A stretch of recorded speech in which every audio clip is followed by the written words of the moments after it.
L'UEMOA célèbre ses 20 ans d'existence en présence de la quasi-totalité des chefs d'État de l'Union. Née dans la douleur de la dévaluation du franc CFA, elle a permis d'intégrer et d'harmoniser les politiques et de créer entre les pays qui partagent le franc CFA un espace de croissance et de solidarité, des résultats que tous saluent aujourd'hui. Des oiseaux migrateurs déciment les champs dans le Sahel et suscitent de nombreuses inquiétudes selon une communication orale du dernier Conseil des ministres. Plus de 6 000 hectares de cultures sont consommés. Les premières images du sinistre dans ce journal. Demi Zakaria est sous les verrous et avec lui sa bande de 11 personnes. Il serait l'homme du braquage de la cave Rabda à Ouagadougou et du meurtre de la caissière. Voici les titres de votre 20h. Madame, Monsieur, bienvenue. Et aujourd'hui, à Ouagadougou, c'est 20 ans d'existence. La quasi-totalité des chefs d'État étaient présents pour l'événement pour poser un regard sur le parcours de cette organisation commune, ses acquis et les défis qui se posent pour le futur de l'institution. Les grands moments de la cérémonie solennelle sont résumés dans ce reportage de Drissa Seri. C'est volontiers qu'on cite aujourd'hui l'Union économique et monétaire ouest-africaine UEMOA comme exemple parmi les modèles d'intégration sur le continent africain. Depuis le 10 janvier 1994, les chefs d'État ont porté sur les fonds baptismaux une institution d'intégration sous-régionale à laquelle les moyens politiques, économiques et sociaux ont été donnés pour répondre au mieux aux attentes qui lui sont assignées. 20 ans après, signe de leur profond attachement à l'UEMOA, les présidents Boni Yayi du Bénin, Alassane Ouattara de la Côte d'Ivoire, Ibrahim Boubacar Keïta du Mali, Issoufou Mahamadou du Niger, Macky Sall du Sénégal, Faure Essozina Yassingbe du Togo, Blaise Compaoré du Burkina Faso et le président de l'Assemblée nationale, représentant José Mario Vaz de la Guinée-Bissau, sont effectivement présents à Ouagadougou pour marquer le 20e anniversaire de la création de l'UEMOA.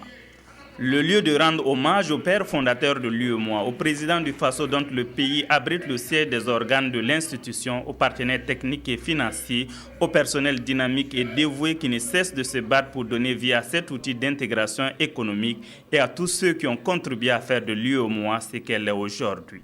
Oui, 20 ans déjà, que grâce à la clairvoyance des chefs d'État de nos pays, l'UEMOA est née, avec pour mission de construire, autour de notre monnaie commune, le franc CFA, un espace économique harmonisé, au sein duquel circulent librement les personnes, les biens, les services et les capitaux. Sur le socle de la solidarité entre nos peuples et de la complémentarité de nos économies, la mission assignée à l'UEMOA a été traduite dès 1995 en chantier de l'intégration, reposant sur la surveillance multilatérale des politiques macroéconomiques, la construction d'un marché commun, l'harmonisation des législations, notamment en matière économique, la mise en œuvre de politiques et programmes sectoriels communs corrélativement au déploiement progressif d'une architecture institutionnelle fonctionnelle. 20 ans d'existence, c'est un âge de maturité pour lequel l'UEMOA peut dresser un bilan positif. De 1994 à 2004, elle s'est dotée de politiques et programmes de développement ainsi que la mise en œuvre de projets concrets au profit des populations.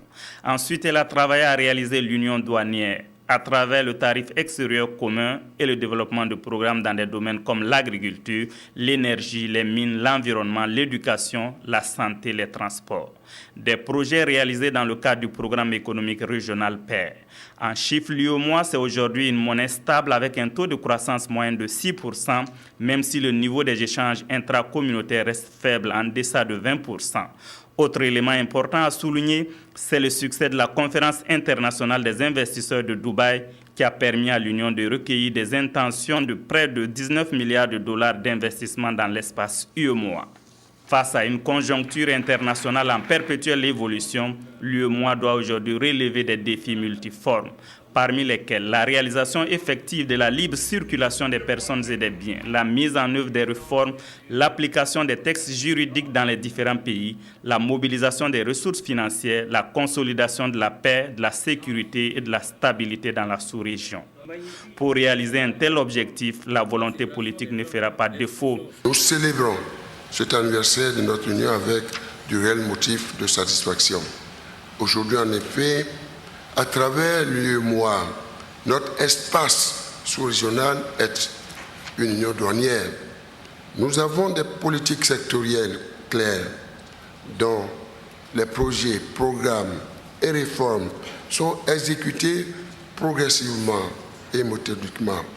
Nous réalisons dans chacun de nos États des infrastructures de développement socio-communautaire portées par notre union sous-régionale. Nous avons tous compris que l'intégration économique régionale est l'un des moyens les plus efficaces, voire l'unique moyen pour réduire les handicaps les plus lourds de nos pays. Nous nous félicitons de relever et de saluer le dynamisme déployé par la Commission de l'UEMOA pour la mobilisation des financements et la mise en œuvre du programme économique régional qui est, à n'en pas douter, un des vecteurs majeurs du développement solidaire auquel aspirent nos États et nos peuples. Rationaliser les intentions et relever les niveaux de performance, c'est la bataille que l'UEMOA s'emploiera à relever pour cette décennie à travers son plan stratégique 2010-2020. Les chefs d'État ont adopté une déclaration dite déclaration de Ouagadougou sur l'épidémie à virus Ebola qui sévit en Afrique de l'Ouest. Une déclaration présentée ici par le président en exercice de l'UEMOA, le Dr Thomas Yayi-Boni.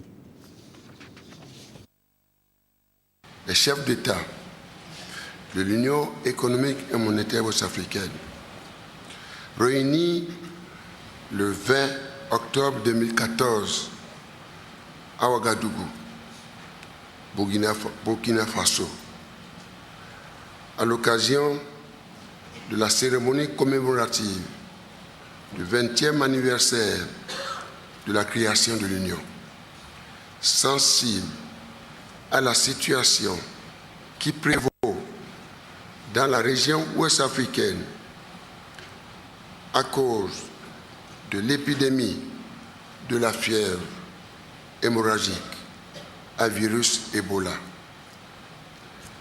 expriment leur solidarité aux pays affectés et aux populations victimes, s'engagent aux côtés des pays touchés et de la communauté internationale en vue d'une mobilisation pour venir en aide aux populations affectées par cette pandémie. Salue les efforts de la communauté internationale dans la lutte contre cette maladie et l'exhorte à continuer de mobiliser les moyens nécessaires afin de limiter la propagation du virus et de trouver rapidement les remèdes en vue de l'éradication de cette maladie. Ont signé ou ont décidé d'allouer un montant de $1 500 000 aux pays concernés, fait à Ouagadougou le 20 octobre 2014. Je vous remercie. Revenons sur les acquis de l'institution au cours de ces 20 dernières années. Les chefs d'État de l'Union ont bien voulu répondre aux questions de Bouma Ernest Nebié.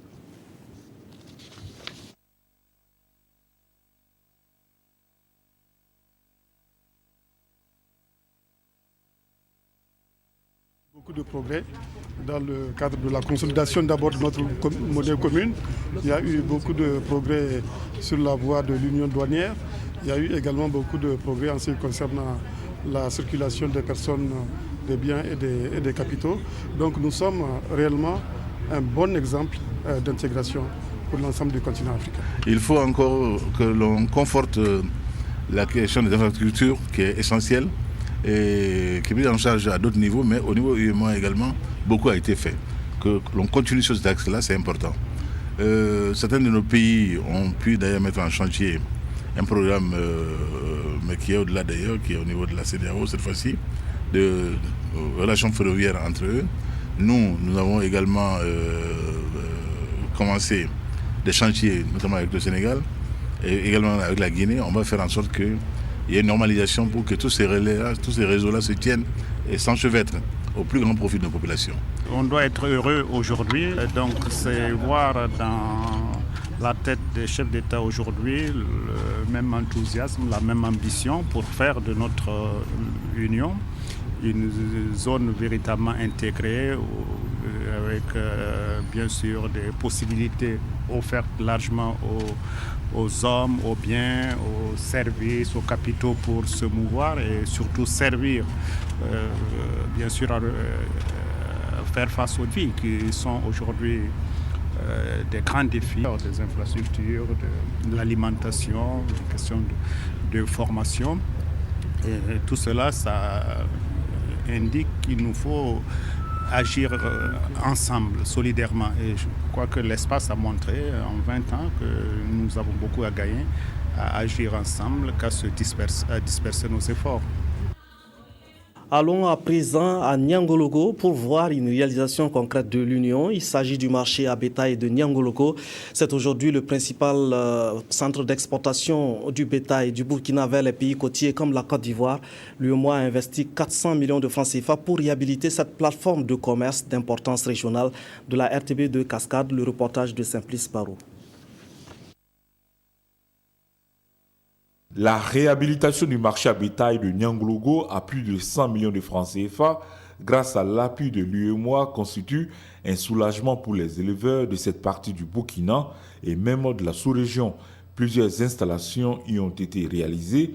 Aussi, les activités des acteurs de la filière bétail ont connu un véritable coup d'accélérateur depuis l'inauguration de l'infrastructure intervenue en juillet dernier. Heureusement que l'UEMOA est venu. Ils ont borné, ensuite ils ont fait des compartiments, des boxes qui permettent aux gens, et puis ils ont réhabilité les châteaux avec des plaques solaires qui nous permettent maintenant d'avoir, en tout cas, tout franchement, ça a repris. Parce que tous les départements avoisinants, là, au lieu de se référer à Ouangoulou pour charger, ils préfèrent venir ici charger. En moyenne, ce sont près de 10 chargements de camions qui partent chaque jour en direction de la Côte d'Ivoire, du Togo et même du Nigeria, pays non membres de l'Union. Cela au profit des éleveurs qui, au passage, louent les efforts de l'UEMOA en matière d'intégration économique et de libre circulation des personnes. À partir de juillet jusqu'à nos jours, nous avons chaque mois, nous n'avons pas au moins de 1000 têtes. Voilà. Par exemple, le mois d'août, c'est 1136. Voilà, de septembre 1541. Actuellement, nous avons déjà au-dessus de 700 têtes. À peu près plus de 20 à 23 personnes vivent ici permanemment. La filière bétail-viande est un secteur vital pour les économies des pays sahéliens de l'UEMOA que sont le Burkina, le Mali, le Niger et le Sénégal. Elle contribue à plus de 30% à la formation du produit intérieur brut de ces États. Ces réalisations entrent dans le cadre du programme économique régional qui est doté pour la période 2012-2016 d'un budget de plusieurs centaines de milliards de francs CFA. Ces investissements dans le domaine de l'hydraulique, de la santé, de l'éducation et des routes contribuent à améliorer la vie des populations. Elles ont permis par exemple la construction de 8000 km de routes bitumées, dont la route Ouaïgouya-Thiou, frontière du Mali, et de celle de Dori-Seitenga-Tera au Niger. Témoignage d'un éleveur et d'une enseignante à Dori sur les bienfaits de la route Dori-Seitenga-Tera. Alassane Zéo et Simon Congo témoignent. Route Diabaté est un habitué de cette route. Très fréquent à Kampiti, il connaît l'évolution de la circulation sur l'axe Dori-Seitenga, frontière du Niger, depuis le bitumage de l'axe.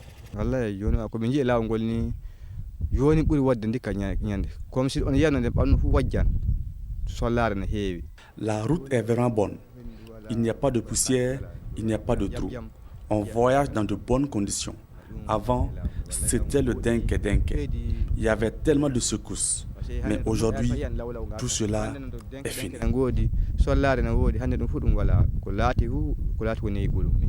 C'est l'une des voies construites par l'UEMOA pour relier les capitales de la sous-région.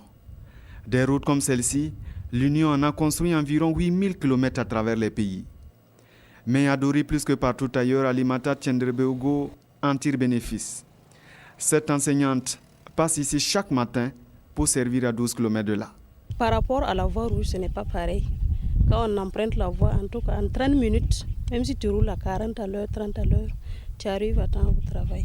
Ce n'était pas évident parce que non seulement tu vas arriver tout seul au travail, et puis ce n'est pas confortable, et sans compter que comme on appelle, le bitumage et puis la voie rouge, ça n'a pas le même effet sur les motos. Alimata le dit, elle évite les maladies liées à la poussière. Doris et Tenga se parcourent désormais plus vite. Les échanges entre le Burkina et le Niger se sont améliorés. Des transports ont augmenté au grand bonheur des populations des deux pays et de la communauté entière. Dans les cascades, Yendéré est la première porte d'entrée du Burkina à partir de la Côte d'Ivoire.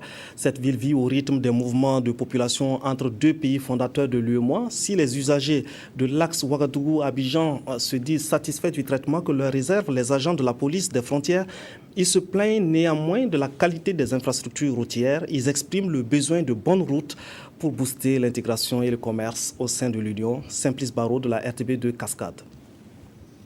Au regard des mouvements incessants des populations entre la Côte d'Ivoire et le Burkina, au poste frontalier de Yendéré, on peut relever que l'intégration prônée par l'UEMOA est en marche. Ces deux pays membres de l'Union économique et monétaire ouest-africaine en donnent l'exemple. La libre circulation des personnes est une réalité, affirment ses passagers. De là-bas jusqu'ici, on n'a pas eu de problème. Bon, arrivé ici aussi, on a essayé de bien traiter aussi, donc voilà. Ils enregistrent le passeport, ils ont mis des cachets d'entrée, des cachets de sortie. Avec les carnets de vaccination, tout est bien contrôlé. Cela fait 10 ans que j'emprunte cette voie sans aucune difficulté. Au niveau des forces de l'ordre, il n'y a pas de tracasserie. On a trouvé que la voie est fluide. Juste le contrôle des pièces de véhicules, et d'identité. Juste celui qui est en règle, il n'y a pas de problème, quoi. Chaque jour, et selon les services de la police des frontières de Yendéré, entre 2000 et 3000 personnes franchissent la frontière ivoiro-burkinabé. Cars de voyageurs, véhicules particuliers, gros camions viennent de la Côte d'Ivoire ou partent du Burkina. Au-delà de quelques cas de tracasserie enregistrés par moment, les transporteurs souhaitent que les efforts de la commission de l'UEMOA s'accentuent sur l'amélioration du réseau routier de l'espace communautaire. La réalisation d'autoroutes sous-régionales est la solution pour la fluidité du transport inter-État, préconise-t-il. Pour faciliter un peu la fluidité, pour faciliter un peu le voyage des chauffeurs, vraiment qu'ils fassent les routes. Aucune difficulté si ce n'est pas un peu la dégradation de la route entre la frontière burkinabèse et ivoirienne. Depuis Yongoulgou, jusqu'aux choses, Yamoussoukro c'est un peu dégradé. Actuellement, la route est un peu mauvaise, de Ouangolo jusqu'à Agnakara. Le développement des infrastructures énergétiques et de transport est un défi qui reste à relever pour un véritable décollage économique des 8 pays de l'Union économique et monétaire ouest-africaine déjà liés par l'histoire et le brassage de leur population. Des préoccupations qui devraient être prises en compte dans le cadre du projet autoroutier Ouagadougou-Abidjan, un projet dont l'UEMOA a financé les études d'exécution. Voilà pour ce qui était de l'actualité événement 20 ans de l'UEMOA. Ouvrons d'autres pages pour d'autres actualités. La 16e journée nationale de la presse se déroule dans un contexte d'effervescence politique et de débats contradictoires sur la mise en place du Sénat, de la modification de l'article 37. Un panel s'est penché dans ce cadre sur la question de la liberté de presse dans un contexte d'effervescence politique. Éléonore Ouedraogo. Face aux doyens de la presse burkinabé, les journalistes écoutent attentivement la conduite à tenir en cas d'effervescence politique. Serge Théophile Balima et Edouard Ouedraogo livrent ici les avancées en matière de liberté de la presse au Burkina Faso, ainsi que les recommandations de la charte des journalistes pour les situations de crise. Il faut toujours se référer à l'éthique et à la déontologie du métier. En période d'effervescence politique, il faut que le journaliste traite l'information avec la plus grande exactitude possible. Et cela suppose évidemment une très bonne connaissance du milieu politique, des acteurs, de leurs opinions, de leurs orientations, en ayant toujours en tête que le diable se cache dans les détails. Donc, c'est-à-dire qu'il faut connaître jusque dans les moindres détails la scène politique nationale dans laquelle nous évoluons. Ensuite, j'ai insisté sur la notion d'équité. L'équité, ça consiste effectivement à veiller à réserver un traitement égal à tous les protagonistes de la scène politique nationale. Enfin, j'ai insisté sur l'équilibre, qui est une autre forme d'équité, mais ici, il s'agit de l'équilibre dans nos commentaires, dans le choix et l'articulation de nos commentaires sur les agissements des uns et des autres.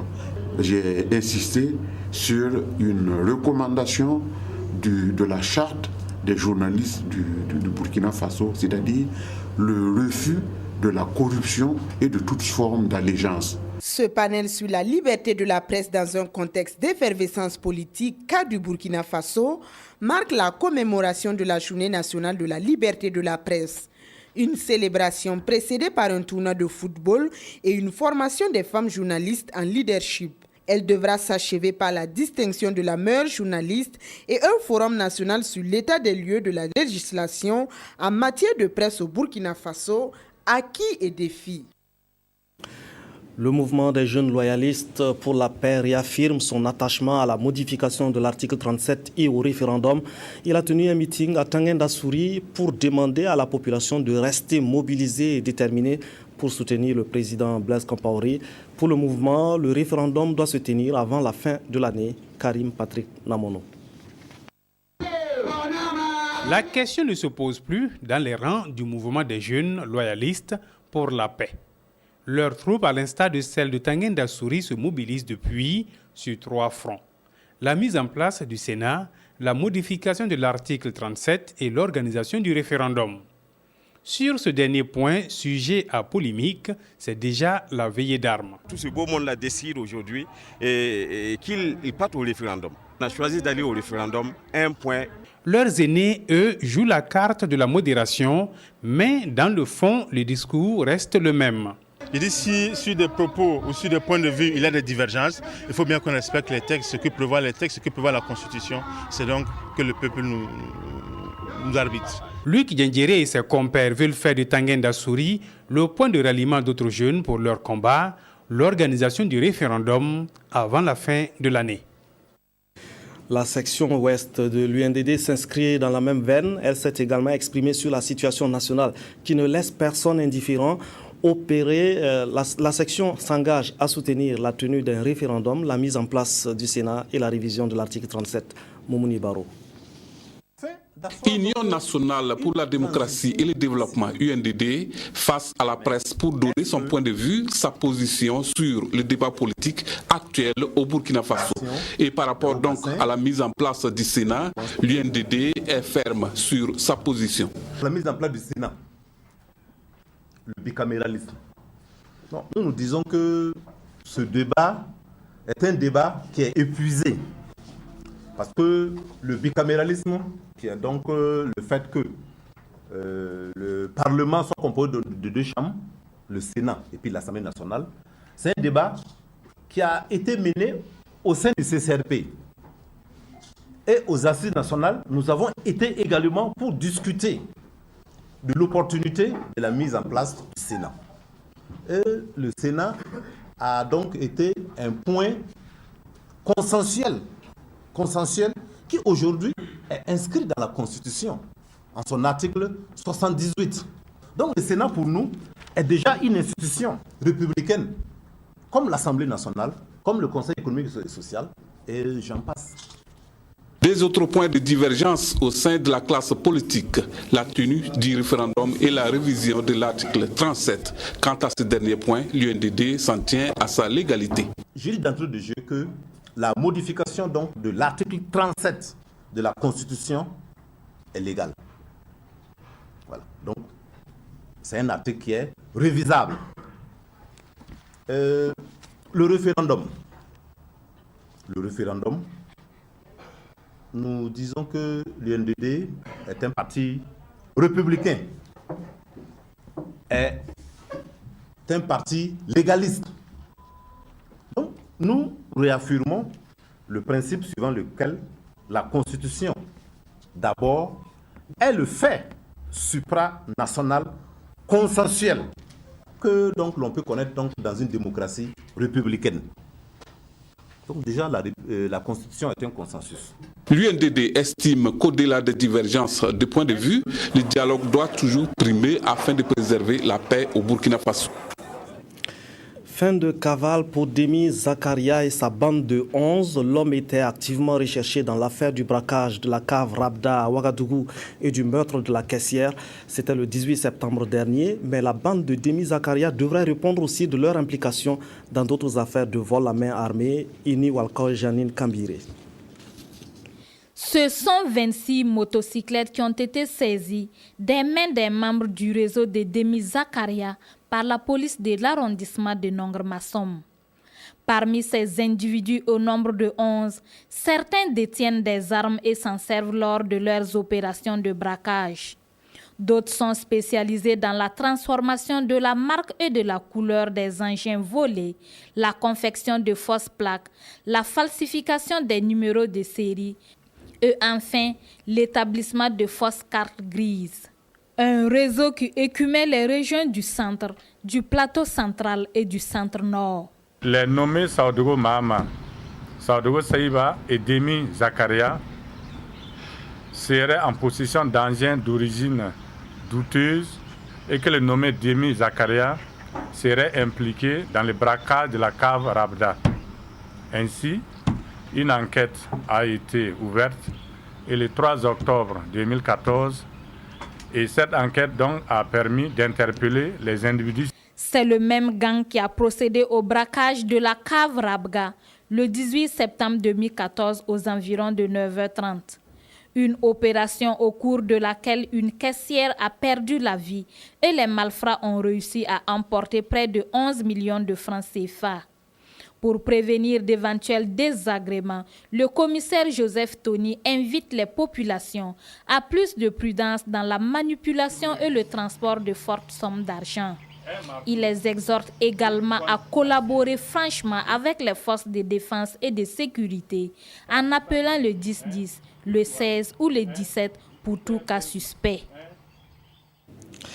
Les oiseaux granivores envahissent les champs dans le Sahel. Plus de 6000 hectares de culture sont détruits, créant une grande inquiétude chez les populations. Les plus touchées sont celles de Nansumbu dans le Soum.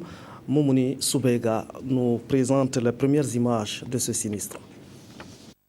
Les épis du mil vidés de leurs graines par des oiseaux granivores, le constat est simplement alarmant. Nous sommes à Nansumbu dans la province du Soum. Ce sont plus de 6000 hectares de cultures qui ont été dévastés par ces oiseaux de l'espèce Kélia. C'est des centaines et des centaines d'hectares, comme on le dit. L'appel que vraiment c'est au niveau de la communauté internationale, du gouvernement et pour l'aide. Parce que la commune de Nansumbu, toutes les récoltes sont ravagées. Et nous, là, en 2013, les récoltes étaient mauvaises. Nous avons eu un déficit. Malgré les moyens de lutte mécanique déployés par les services techniques, le phénomène gagne du terrain selon le Comité national de lutte anti-acridienne. Sur place, 1000 filets de capture ont été mis à la disposition des producteurs pour faire face à cette attaque aviaire, mais le combat est encore loin d'être gagné. Pour le moment, nous avons envisagé la lutte mécanique et nous avons quand même contacté les conseillers qui ont invité la population à sortir, mais seulement que les superficies des nids sont un peu vraiment larges. Bon, les populations ont fait ce qu'ils peuvent, mais vraiment jusque-là, ils n'ont pas encore carrément tout détruit.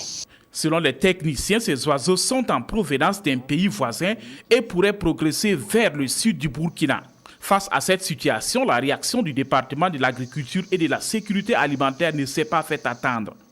Un plan de riposte a été adopté et des équipes sont à pied d'œuvre avec des moyens conséquents depuis le 19 octobre pour barrer la route à ces oiseaux qui ont déjà touché également les communes de Tongomaye, de Kelbo et de Guibo. De nouveaux sauveteurs aquatiques viennent renforcer les effectifs de la Brigade nationale de sapeurs-pompiers.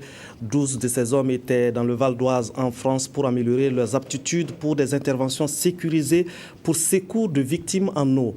Le stage était soutenu par l'association Solidarité Pompiers Eragny, Burkina 95 de Paris. Le reportage de Romain Auguste Bambara. Ce plan d'eau, a priori calme, ressemblerait à tout autre, sauf qu'il s'agit d'un centre d'entraînement avec des technologies spécifiques. Courant d'eau très fort, modulable, tourbillon, obstacles, tout est mis en œuvre pour créer les conditions dans lesquelles pourrait se retrouver une victime prise au piège de l'eau et nécessitant secours.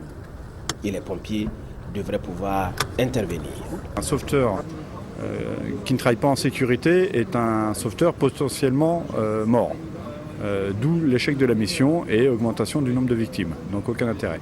Donc premier axe de travail est vraiment la sécurité du sauveteur. La sécurité du sauveteur par une dotation en matériel dont la BNSP s'est dotée à différentes reprises et par l'acquisition de connaissances et d'analyse de l'environnement pour diminuer ce risque. C'est la priorité du travail sur cette session de formation.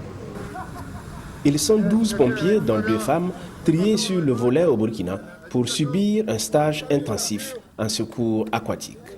Le sauvetage aquatique, c'est un des modules donc, du métier des sapeurs-pompiers. Voilà, nous faisons le secours routier, à travers donc, les accidents de circulation. Nous intervenons pour des cas de feu. Et je pense que ce module de sauvetage aquatique vient également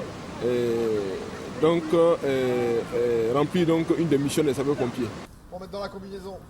La coopération entre l'association Solidarité Pompiers Eragny Burkina 95 et la Brigade nationale des sapeurs-pompiers vise à terme à porter à 72 le nombre de pompiers burkinabés spécialisés en secours aquatique pour une meilleure couverture du territoire national. On a constaté que quand il y a de grosses inondations, ils étaient démunis parce qu'ils n'avaient pas la formation, la préparation pour affronter cette catastrophe. Du coup, on s'est dit, ben voilà, puisque notre coopération, c'est une coopération qui se veut utile, fraternelle, amicale, mais aussi utile en termes d'échange de compétences, d'échange de savoir, eh bien les pompiers se sont engagés dans cette démarche-là. Et pour moi, cette formation va leur permettre donc, au niveau du Burkina, parce que nous avons connu des situations catastrophiques il y a quelques années. Et cette formation-là, je suis sûr, permettra à nos sapeurs-pompiers de pouvoir sauver encore d'autres vies. Parce que comme l'a rappelé tout de suite, il y a même des sapeurs-pompiers qui ont été noyés parce que justement en voulant sauver des vies. La formation, assurée de main de maître par une équipe de spécialistes, n'aura pas été de tout repos. À l'apprentissage théorique, s'est couplé un travail sur le terrain, mettant le physique à rude épreuve. C'est au prix d'une très grande détermination que tous les 12 stagiaires ont reçu leur attestation et diplôme, faisant d'eux des spécialistes en sauvetage aquatique, une discipline qui n'est pas à la portée du premier venu. ATD Carmonde se bat pour soustraire les personnes pauvres de la discrimination, de la stigmatisation. À l'occasion de la journée du refus de la misère, l'ONG invite toute la communauté à les rejoindre dans leur combat quotidien contre la misère dans toutes ses formes. Reportage signé de Maxime Zongo.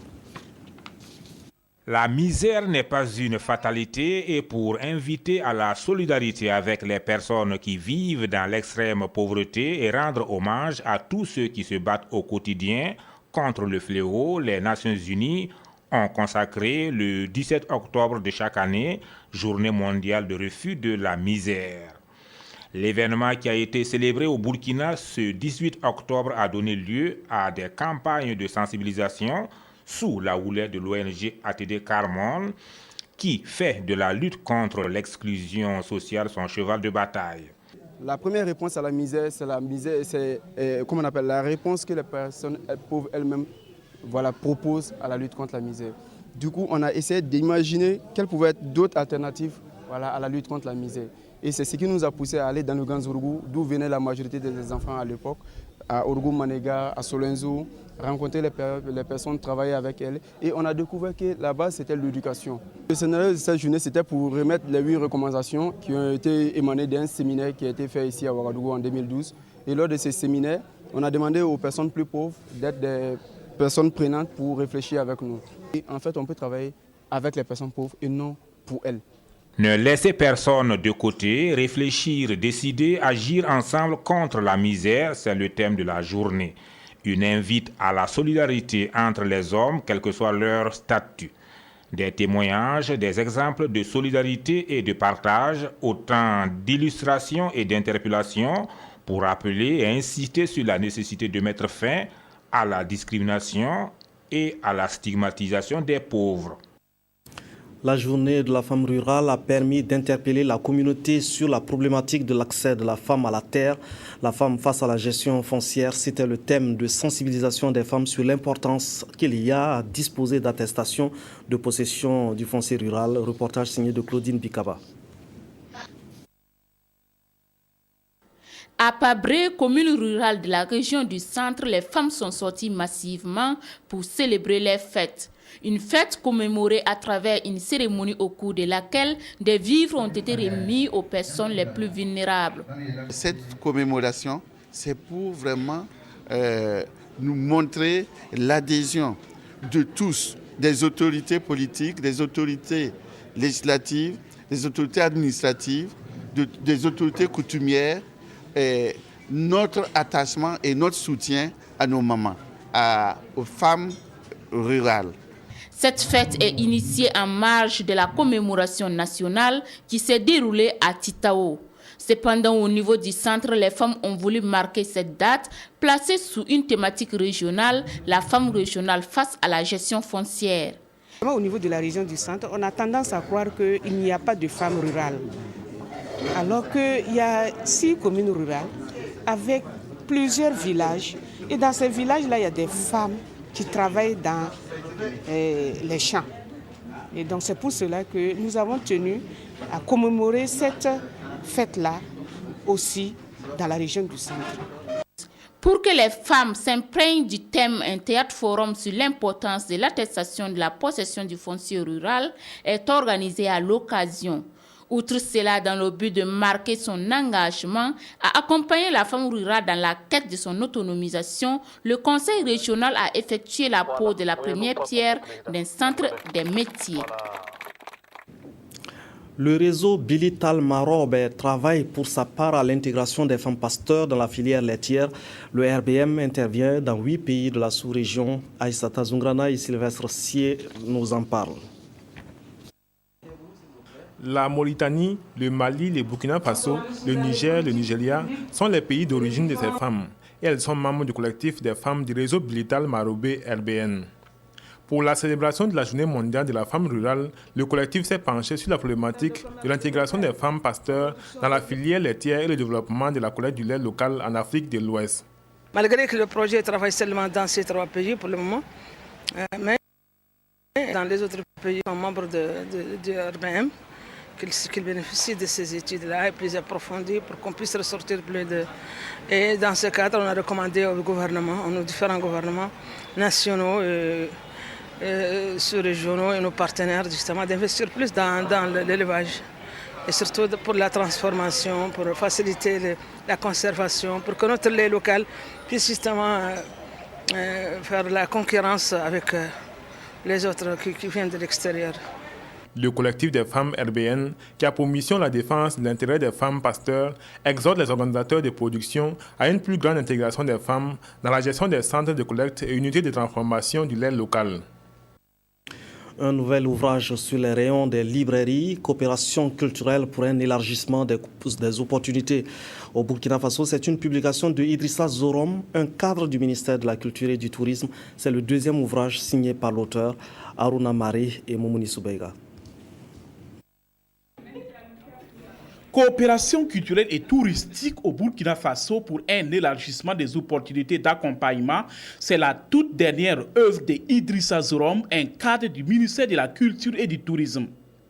L'ouvrage, qui comporte 2 grandes parties, aborde tous les aspects de la culture et du tourisme burkinabé. C'est un ouvrage qui fait le point au niveau des éléments fondateurs de la coopération, qui parle du cadre politique, juridique également, et également qui fait un état des accords de coopération en matière de culture et de tourisme, qui fait une analyse sur les retombées de la coopération, également sur les pistes de solutions envisageables pour un renforcement, une dynamisation même de la coopération bilatérale, multilatérale et décentralisée. Il y a quelques insuffisances, on peut encore faire mieux. Idrissa Zorom est juriste de formation. Il est également gestionnaire et administrateur culturel. Au département de la culture et du tourisme, on mesure la portée de cette œuvre qui va apporter un plus dans la promotion de nos potentialités culturelles et touristiques. Cet ouvrage vient vraiment, j'allais dire, consacrer un des aspects donc, les plus importants donc, que nous poursuivons au sein de notre ministère. Développer la coopération culturelle et touristique, c'est une préoccupation qui est prise en compte et que nous entendons effectivement que la chose puisse être développée et nous pouvons que remercier et féliciter vraiment l'auteur pour avoir vraiment mis la réflexion là-dessus et qui nous permettra donc d'orienter vraiment dans le bon sens notre coopération culturelle et touristique. C'est en 2012 qu'il a publié sa première œuvre intitulée « Environnement des industries culturelles au Burkina Faso ». Après cette deuxième publication, Idrissa Zorom ne compte pas ranger sa plume. Il envisage une troisième œuvre qui portera sur la réglementation culturelle au Burkina Faso.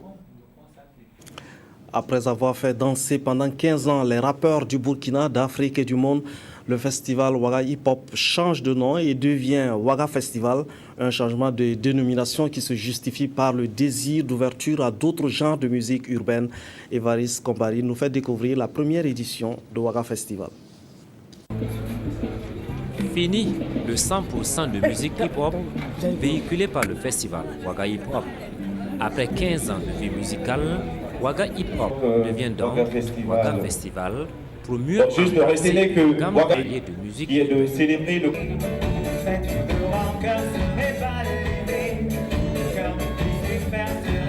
Mais ça reste quand même un festival de cultures urbaines, donc pour permettre à d'autres styles de musique comme le zouglou, le reggae, le R&B, donc toutes les tendances actuelles pour qu'ils puissent aussi être représentés dans ce festival. Cette première édition du Ouaga Festival a permis au public de vibrer et de voir sur scène plusieurs groupes venus d'Afrique et bien sûr du Burkina Faso. Nous avons environ 80% d'artistes burkinabés et puis le reste des artistes venus du Tchad, du Togo, de la France, du Mali et aussi du Ghana. Annoncé comme tête d'affiche, Mandoé, qui était très attendu par ses fans, a confirmé tout le bien qu'on dit de lui. Toujours égal à lui-même, l'ex-membre du groupe Mélène a fait danser les mouvements.